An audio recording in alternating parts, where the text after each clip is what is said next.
And I'll tell you the reason why I said my life flashed right in front of me.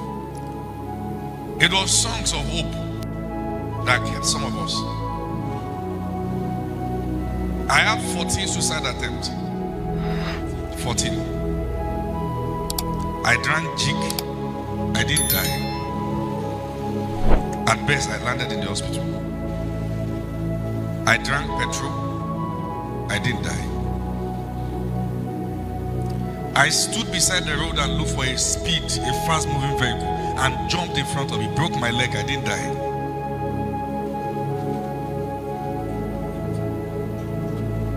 We were seeing a family movie together. And in the movie, I saw someone put boiling ring in his armpit and committed suicide. Amongst everyone in the family, I was the only one that shouted, "Thank you, Jesus." Because it was like they just showed me the fastest way to go, since my life was full of mystery or misery. I found a way to excuse myself and lock myself inside the room. Took my bath.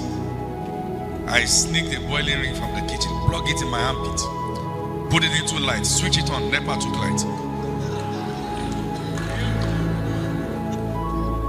Everyone in the house screamed, "NEPA, what nonsense." I took the boiling ring, slammed it on the floor, and said, "I don't know who you are up there. They won't leave me, they won't let me live, you won't let me die.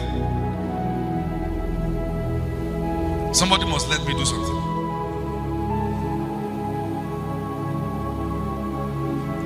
Shortly after then, I gave my life to Christ. But I still wanted to die. So I had a friend who used to talk to me. And one of those days we were talking about martyrdom. And I now discovered through martyrdom that there's a way to die that God will reward you. So my biggest ambition in life became how to become a martyr. So I was looking for where I would preach that they will kill me fast. So I started pushing him that we need to go for evangelism. And he didn't know why. So I suggested a very wicked area. And somehow he agreed. So we're pacing around that area. And I looked for the most Islamic dressed man there. The one that if I mention Jesus can stab me. So I went to meet him. And I was preaching to him in a way that he would not accept Christ, but he would be angry. I was not after his soul. I wanted to die. Are you with me? If he said he's giving the life to Christ, I'll be shocked. Because the preaching was more like insult. If you don't give your life to Christ, just die. Don't be a woman.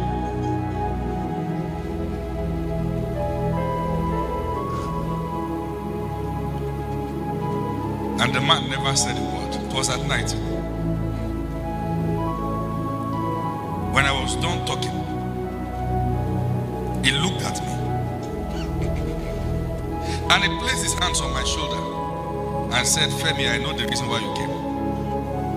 This Islamic dressed man spoke fluent English, then also knew my name.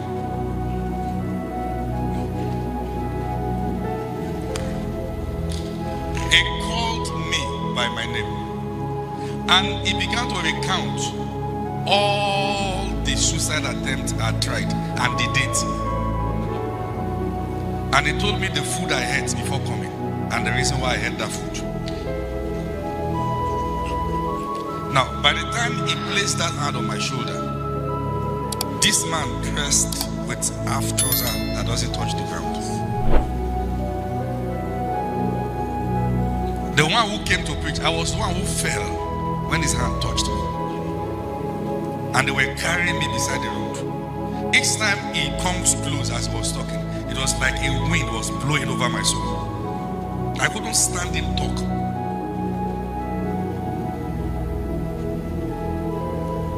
And he would always look at me and say, God is going to use you. And he said, you are going to do this, you are going to do that. And how can this cleric be saying all this? And by now I was weeping, I was all over the place. At least my friend now knew the reason why I came. I didn't know what was going through his mind. And so you wanted to die, and you brought me here. So when the man was done with us, there were two. The other one never said a word. So I said, please, sir, this is the first time this is happening to me in my life. I don't even know what to make of this. But I know I need you in my life. Please, sir, what is your name? He and the friend sitting together looked at themselves and laughed. And he said, you can call me Emmanuel. So I said, okay. Brother Emmanuel, please, sir, because around that time, phone was just new. So, Sir Jem and all those stuff. And Gen Zs may not know that one. I had a Motorola blade. So I said, I was a big boy. So I said, Mr. Emmanuel, please give me your phone number. I need to be reaching you. Because up until now, I've never made meaning to my life. He looked at the friend again and laughed. I said, we don't use phone. So I said, okay. At least I know your name now. Brother Emmanuel, please, how can I meet you again? Just give me your address. I will come. Now I don't know how to call you, but I will come to your house. He looked at the friend, they smiled. They always look at each other and smile. And said, okay, come to number so and so church, street. You will see me there. I was prostrating, I was weeping, I was crying. I was messed up. But I knew my life had changed. First thing in the morning, I jumped on bike. Number so and so, let's go there now. I got to that venue. It was a church. Some Emmanuel Sanctuary, something like that. But the name of the church is Emmanuel something. Brother Emmanuel Sanctuary Church. Then okay, maybe it's the pastor. I knocked and knocked and knocked till a man came out. I was looking so tired. Who affirmed that they had a vigil overnight. So I said, I'm sorry, sir. A man gave me this address as his base, and his name is Mr. Emmanuel. The pastor said, we're barely up to 20 in this church, and there's no Emmanuel amongst us. I said, maybe he sleeps here. He said, no, we are not.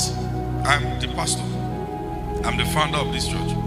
And I'm telling you, we are not even up to 20. And there's no Emmanuel amongst us.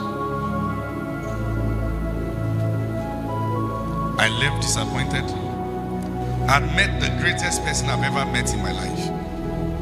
I don't have any number to call him. The address he gave me now is not residential. How will I meet this person again?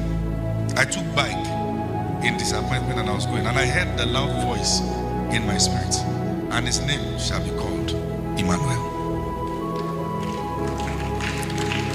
Now, don't clap. It was until then that a veil was taken off my eyes, and I remember that I can't even remember the image of the person I met that night again. It remains a figure in my heart, but I can't put a face to it.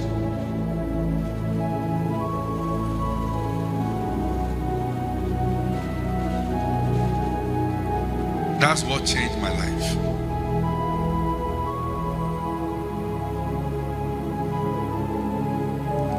I grew from a place that you will be told every time that we need you to die young. It's that bad. My stepmother would tell me to my face several times, what are you still doing on earth? Is the problem not too much? But there is a God who can turn people's night into day. It doesn't take 20 encounters, it takes one. And the day that light begins to shine, it remains shining. I didn't hear amen to that. Somebody who has been in long season of night, you are going to break into your own light. Somebody who has been at a phase that looks like things are happening everywhere, but except in your own domain. The light is going to move to where you stand, and that light will shine. Anybody who has been wallowing in discouragement, who has been wallowing in pain, who has been asking questions, why should I still be serving God? Your light will shine, sir. And the one who made the heavens and the earth, it will bring you out. I said the one who made the heavens and the earth will bring you out. I said the one who made the heavens and the earth will bring you out.